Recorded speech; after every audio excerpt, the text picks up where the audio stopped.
Hey everybody, I hope your day has been going by swimmingly, and we're back in the Sonic movie universe. Now, I don't actually know if there's an official term for this series, but I know they have plans on expanding on this franchise just like Marvel did with the MCU.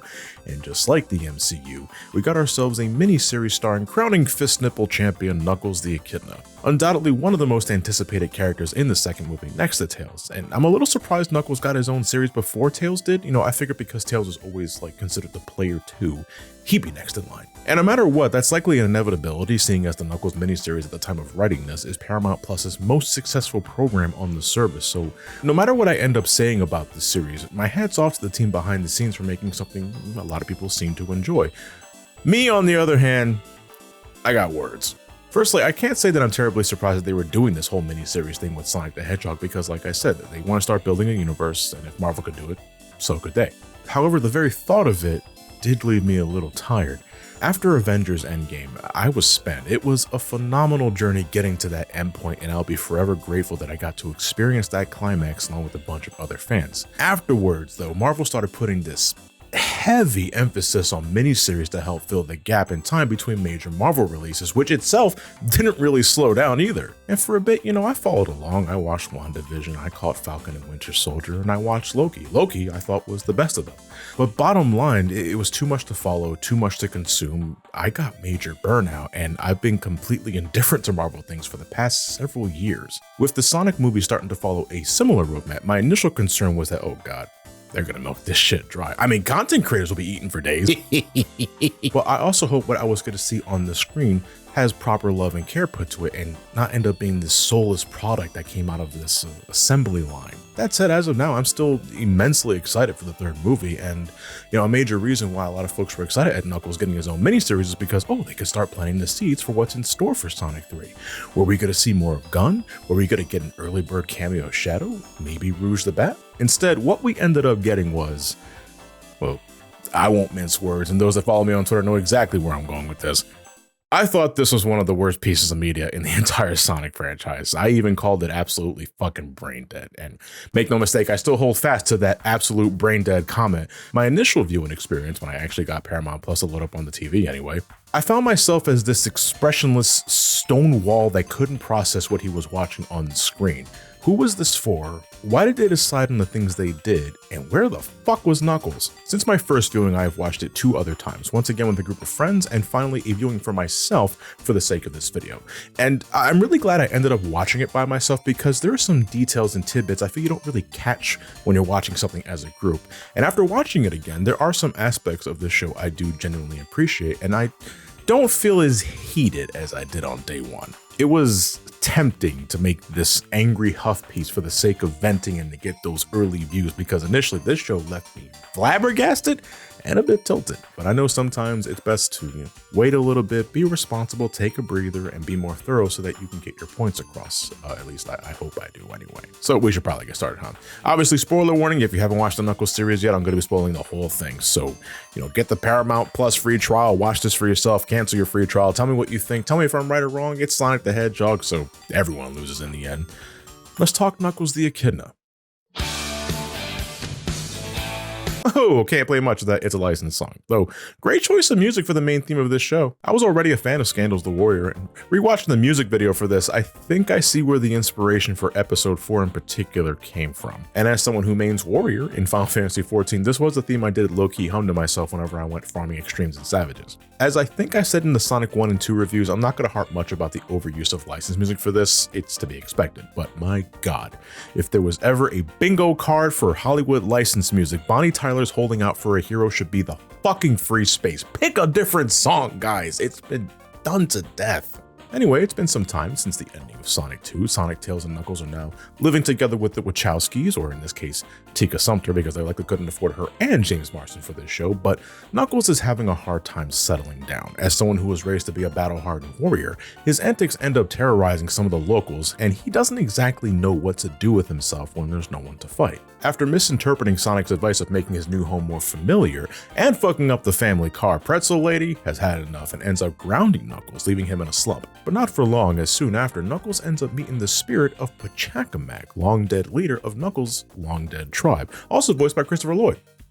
Good choice. But Chakamak tells Knuckles that battling isn't everything and they should focus on taking on a protege to help give him purpose, pointing him in the direction of Wade Whippleman, the local sheriff deputy from the previous movies that was, to me, one giant, remarkably unfunny punchline. Yeah, I call them the Whipplemans when it's just Whipple, and I'm going to do that throughout this whole video. I was so confident that it was Whippleman that I didn't bother looking that part up. Now you might be thinking, Jesus, John, are you that indifferent to these guys? The answer is yes. Wade is going through some hardships himself. After bungling his last bowling game, Wade finds himself suddenly kicked from his team and replaced by an 8-year-old Girl Scout. Wanting to prove himself for the upcoming bowling tournament in Reno, Nevada, Wade wants to grow stronger and Knuckles believes he can help him.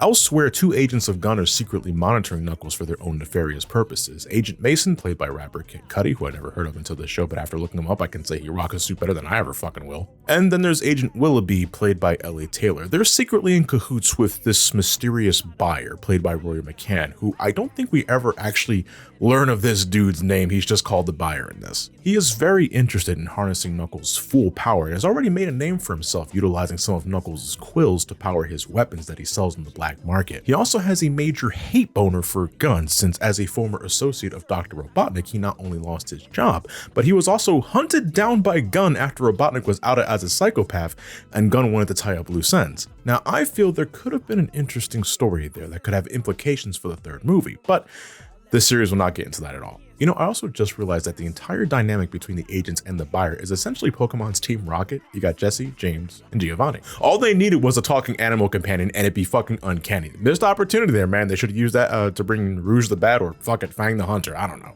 So after taking measures to make sure the rest of Gun doesn't find out what they're doing, the 2 agents begin their pursuit of Knuckles, culminating with a flashy encounter at the local bowling alley where Knuckles proceeds to absolutely wipe the floor with them, immediately removing any sense of tension or dread these two could have possibly had. But they end up getting the last laugh anyway when they use one of those fancy warp rings to trap Knuckles inside this fancy budget box. The episode ends with Knuckles captured and Wade realizing that shit is about to get serious, I think anyway. Honestly, this episode wasn't bad. I found it pretty enjoyable. Being directed by Jeff Fowler, the director of the first 2 movies, this is the closest the series gets to feeling like a proper continuation of the movies. You got Knuckles, Sonic, Tails, and returning human characters while at the same time introducing new characters to the game, while maintaining a good balance of action, humor, and set pieces. But those with a keen eye will notice in the end credits that Ben Schwartz, Colleen O'Shaughnessy, Tika Sumpter, they're all given guest star credits, making you realize, oh, this is the last time we're going to see these guys in this series, isn't it? And yep, that's exactly it. From this point, it is primarily the Knuckles and Wade show, or Wade and Knuckles, I should say, because starting with episode 2, Wade becomes the central protagonist, like no contest. This show now becomes less about Knuckles finding his place in this strange new world and more about Wade winning a bowling tournament to impress his dad that abandoned him at a TJ Maxx. On paper, that sounds like a terrible idea, and I stand by. It is. But I'm also aware, even if the end goal is obviously heading in a particular direction, it's the journey to the tournament that should be the real bread and butter. Unfortunately for me, the first episode is where the series peaks, and from this point onwards, it's all downhill with the occasional bump back up. Episode 2, Don't Ever Say I Wasn't There For You. Knuckles is trapped and is taken to the ice-capped ski resort for pickup, but Wade is in hot pursuit and even spends a bit of time conjuring up this elaborate scheme to bust Knuckles out of confinement, which he then immediately fucks up and ends up embarrassing himself because he's a fucking loser. Luckily for Wade, though, the 2 agents are incompetent. Now, I'm not talking like Bulk and Skullbat from Power Rangers, but I can think of no reason why someone like Agent Mason would have a hard time taking out someone like Wade Whippleman. I swear, sometimes this show feels like your standard action flick, but other times I find it struggles too hard to try and get a laugh out of the kids. And I try to think back to when I was a kid, watching all those live action cringy comedies I used to watch all the time from Nickelodeon and the like. Would this be something 10-year-old John would find funny? And I don't know. For what it's worth, I don't hate Kid Cudi and Ellie Taylor in these roles, but Christ, I think they're given some crazily unfunny quips that just don't get a positive response from me, or any response for that matter. Every time these guys are on the screen, I'm just blankly staring into the abyss. The bit where Agent Mason's mom calls him in the middle of the fight and both him and Wade tell her that they're just having a friendly chatter, I did like that, but that's about it for me. Either way, through sheer luck on Wade's part, both agents are dealt with, again, and Knuckles is released from prison, giving the heroes time to escape and have a victory meal / bonding moment at this undisclosed restaurant, which I'm not sure it's a sponsored bit, but we got Lay's potato chips to make up for it if it's not. Ooh, we got Cool Ranch Doritos and Lay's potato chips in this. I gotta say that a small indie company, Pepsi's, making that big money. I'm proud of them. But despite not thinking much of Wade at all, I do enjoy these small bonding moments he shares with Knuckles. Again, it's more for Wade's development, as Knuckles just sits and listens without really doing any introspection on his behalf. But if the show is so hell-bent on making Wade the main protagonist, I appreciate these scenes trying to make me give a fuck about him. Sure enough, after watching this, I do care a smidge more about Wade now than I did beforehand, but don't misunderstand me, we're still going from like a 0.1 caring to like 0.5. I'm here for Knuckles, and it's disappointing me how little he seems to matter in this. But back to the show, it's a short-lived victory, as during a rock-out session straight out of Wayne's World, a news broadcast interrupts their jam session, revealing that Wade is now a wanted fugitive with a lucrative bounty on his head. Needing to lay low for the time, Wade recommends crashing at his mom's place, his mother responding, like I imagine anyone else would, seeing a CGI Idris Elba. Episode 3, The Shabbat Dinner. And well, if you weren't up to speed on Jewish culture and traditions, this episode's for you, I guess. This episode is the low point for me. It's the downtime episode. I feel nothing really happens in it outside of learning that the real reason Wade wants to enter the bowling tournament in Reno is because his dad, Pistol Pete, is the reigning champion and wants to reunite with him, despite the fact that he abandoned Wade at a TJ Maxx. And that doesn't get any less fucking stupid the more I say that out loud. The episode also mainly serves to introduce us to Wade's mom, Wendy, played by Stockard Channing. There are worse things I could do. And then there's Wade's sister, Wanda, played by E. Patterson. Wade's mom, I don't really mind. She just wants to spend time with her kids who haven't visited her in a while, and is more than welcome in the Knuckles. She even teaches him the importance of the Shabbat dinner, and even relates to Knuckles' rough upbringing by discreetly comparing the loss of his tribe to the fucking Holocaust. Fuck, ow, that hurt. Hey, it's me again. How are you doing? Thinking about it now, I'm sure the comment was more a generalized statement about what Jewish people have gone through since the Old Testament, but since I was born in the 20th century, and the closest I ever been to a Bible was in a hotel room, the Holocaust was the first thing to come to mind. This is a video about Knuckles the Echidna. Now, I don't mind the mom, but Wanda, on the other hand, my God. The worst human character in the franchise so far. I have nothing against Edie Patterson. She's a good actress. I liked her in Knives Out, but here, this character is toxic. Every time this character is on the screen, good lord, the bickering between her and Wade at the dinner table, that Jim Gunn agent bit, is some of the unfunniest shit, and it goes on forever. Shit like this only reinforces my disdain when they overly focus on the human characters, because when it's done incorrectly, oh my God, get it off the screen. Move on, please.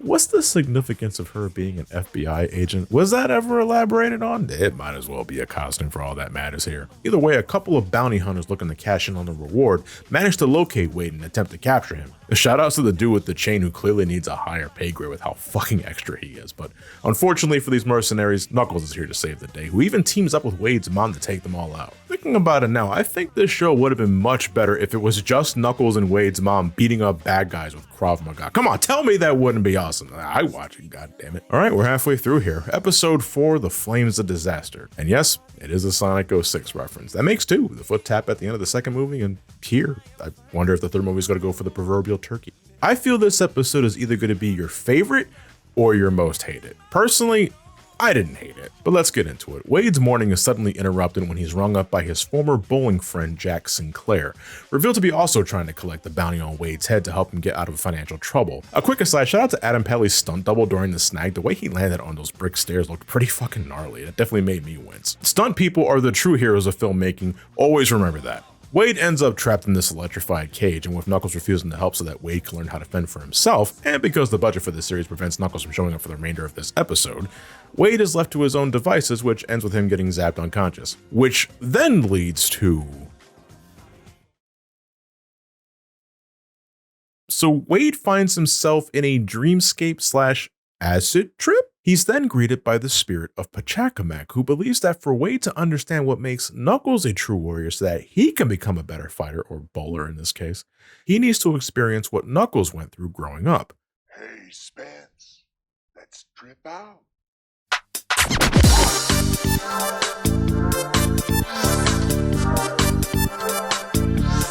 It's your main man Knuckles, and we're Meteor Herd. You ready to go in space? Help me get the emerald. And what we end up getting is, I shit you not, a rock opera that's straight out of a Dorkly skit. And I mean, it really has all the endearing qualities of a low-budget production with cheap costumes, elaborate props, Michael Bolton on vocals, who, hot damn, that man still got it. It's the whole shebang, really, going into detail how Knuckles lost his tribe, lost his father, who then becomes a Ken Penders puppet. I'm not fucking kidding. I think this was supposed to be a dig at Ken Penders and his love for the Echidna tribe. Then we get fucking Iblis? Yeah, so apparently this version of Knuckles fought Iblis at some point and through thick and thin unlocked the power of the Flames of Disaster to beat him. Yeah, so the Flames of Disaster in the movie universe is less this catastrophic terror and more a power-up for Knuckles. And I don't really have an issue with that. I think that's a great recontextualization of something from one of the franchise's worst entries. You know, if Sonic can get supersonic, let Knuckles have the Flames of Disaster. Anyway, it's thanks to this rock opera segment that Wade finds the strength within to escape confinement and put Jack Sinclair in his place, taking his bike, taking his jacket, and his spiffy hat in the process, which Knuckles then proceeds to wear because they want to pay respects to the Sonic OVA. But I don't know, I think in the context of these movies, I feel Wade earned that hat more than Knuckles did, and he didn't do shit in this episode, and he was barely in it. And I think that's ultimately what makes this episode bittersweet for me. In a bubble, I love just how fucking ridiculous the rock opera segment was. And you know what? I like Jack Sinclair. I wasn't entirely convinced with him in the first episode, and I don't get why his business card speaks to Wade like a fucking Harry Potter painting. But out of all the humans introduced in this series, I think he's the best one. Obviously, all these guys are just trying to fill the shoes of Jim Carrey, right? And none of them come close if you ask me, but I think Julian Barrett puts on an over-the-top eccentric performance that sticks out for the right reasons, and I think he's the best part of the rock opera. But I can't help but think to myself, man, I would have loved to actually see everything the rock opera went into with a proper flashback starring Knuckles, the character I'm here for. He fucking fought Iblis. I want to see the Echidnas and Owl people swing hands. I want to see the first time Knuckles unlocked the Flames of Disaster. I feel like I was robbed of a potentially cool sequence, and instead we get that filtered through Wade and this stage production, and I can't help but feel a bit cheated. I get CGI is expensive. It's likely the reason they even went in this direction in the first place. Hell, even Pachacamac becomes a PA speaker to save on costs in the same episode. And I mean, it's not that big of a deal at the end of the day. The rock opera bit itself was still fun to watch, even after my third viewing. It has a ton of charm. It's just, maybe they should have left this bit of lore for a proper movie, you know? All right, 2 episodes left. Episode 5, Reno, baby. And this episode is a big fucking nothing burger. The crew finally arrives at Reno, and Wade gets to come face to face with his father, Pistol Pete, played by Cary Elwes. I love this man. Watch him in The Princess Bride and Robin Hood Men in Types. He is excellent in those movies. Wade and Pete seem to be on the up, reconciling their past, sharing hugs and smiles, and the bowling tournament begins proper, hosted by ESPN 8 The Ocho? From fucking Dodgeball? What is happening here? Anyway, Wade and Pete exchange wins back-to-back, slowly eliminating the rest of the competition. I just love how aggressively British Pistol Pete comes off in this show, and I love that teacup inside the bowling ball. But despite Wade and Pete look like they're having a ball, Wade's mom isn't convinced that Pete's feelings for Wade are genuine, believing that Pete is only going to hurt Wade again and look out for himself. For which she is completely spot on, because it turns out Pistol Pete secretly made a deal with Agent Mason and Willoughby to take the Whipplemans hostage, prevent Wade from winning the tournament, and to lure Knuckles into a trap. Remember Knuckles? Whatever happened to that guy? Seriously, if it wasn't obvious at this point, Knuckles is playing second fiddle in his own series, and after the first episode, that only gets more apparent. The show isn't about him, it's about Wade's journey of tackling his father issues at a bowling tournament in Reno, Nevada. And these final 2 episodes really lay it on thick to the point where it feels like I'm watching a completely different show that I would have never guessed was in the Sonic movie universe. And bottom line, even if I think Wade is better developed now than he ever was in the movies, I don't care about any of this shit. I don't care about Wade's father issues. I don't care about most of these characters. I don't care about the villains. I don't care about the actual plot. They're all punchlines with no real lasting substance. And I can go along with the joke to a certain point, but my God, get to the point. Sure enough, Knuckles defeats the agents again with little to no issue, and with the threat averted, all that's left is Wade confronting his dad in the tournament finals. But while that's happening, the buyer suddenly makes his entrance and directly confronts Knuckles, managing to sap away some of Knuckles' energy to power up this Doc Ock-Mac. Wade manages to win the bowling tournament, and I'm sorry for jumping between the two like this, I'm just doing what the show's doing. And Wade manages to assist Knuckles long enough for the Echidna to tap into his inner strength and unlock the Flames of Disaster, promptly defeating the buyer soon after. Our show then anticlimactically ends with a Wade and Knuckles high five, and that is that. Honestly, if this show's title was more accurate to what it was actually about, I think I'd have less issues. It should have been called Wade and Knuckles. And I'm dead serious. I think it'd give folks more tempered expectations, and it'd also lean into the and Knuckles meme, because every Sonic fan has done that joke at some point or another in their lives, right? But that's not what they did. The show was called Knuckles, and what I thought was going to be something focusing extensively on the Red Echidna, and maybe have some degree of introspection, what we got instead was Wade Whippleman's bowling arc, and it didn't do anything for me. You know, the final episode's title is What Happens in Reno Stays in Reno. And while, yeah, it's a play on the old What Happens in Vegas line, I also think none of this actually matters or is important in the grand scheme of things. Maybe you can argue about the extraterrestrial comment made by those two ESPN commentators, but really, I don't think that actually means anything. I just thought it was another quip that at most got me to go. The only high point of this is Knuckles unlocking the power of the Flames of Disaster, which to the series' credit, I do think is an interesting development of Knuckles in this movie series. But the Whipplemans, Jack Sinclair, the Gun Agents, the Buyer, I don't think they're here to stay. God, I hope not, especially not Wanda, Jesus. I expect Wade to keep making appearances, and I'm kind of like whatever at this point about him. I don't hate the dude. I think Adam Pally did great with what he was given, and he seems like a fun guy to be around, judging by interviews and such. I just have no reason to care about this character, even after he got his own series. But regardless of what I have to say, again, the series did very well on Paramount Plus from what I understand, so I have no doubt they'll keep doing this with other characters. I'd like to see Tails get their own show. I just hope it's actually about him. Maybe start introducing some other Sonic characters and all that jazz. Really, I feel that's the super obvious thing to do, but if there's one thing the Knuckles series has shown me is that maybe it's not that obvious. Well, either way, I'm still immensely excited for the third movie releasing later this year, so you can expect another video like this for when that movie is eventually released. And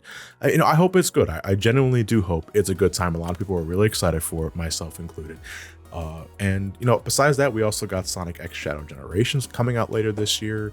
It's the year of Shadow, according to Sega. I don't know exactly what that entails just yet, outside of the inclusion of him in Sonic Generations. Do you think, like, this is me huffing like nuclear grade copium? Do you think at some point later this year they're gonna like put a bow on this celebration with a announcement or release of a Shadow the Hedgehog remaster? Is that too much? I might be reading too much into that, but wouldn't that be some shit if they released that before they remastered or remade SE1, 2, or Sonic Heroes for that matter? But what did you guys think of Knuckles the Echidna altogether? Did you like the series? Did you love the series? Do you disagree with what I said? Do you agree with what I said? What do you hope Paramount and the others eventually end up doing with this series beforehand? Would you like to see Tails get his own series? Or maybe introduce some new characters? Leave a comment below. I appreciate your time and company. Thank you all so much for tuning in. How about we end this video with more patron shoutouts? All right, real quick before I get to shouting out more $10 patrons, I just want to take this time to thank everyone who left me those super endearing comments in the Mortal Kombat Mythologies video. I'm so sorry that it's taken me so long to get to the Special Forces video. Shit just keeps happening to me like between releases, and it requires my time and attention to shift elsewhere. And a lot of you really just told me, just, dude, it's fine, take your time, we can wait, and that sort of thing. And again, I'm really happy about that, but fuck, man, it's like I just want to get back to making fucking videos.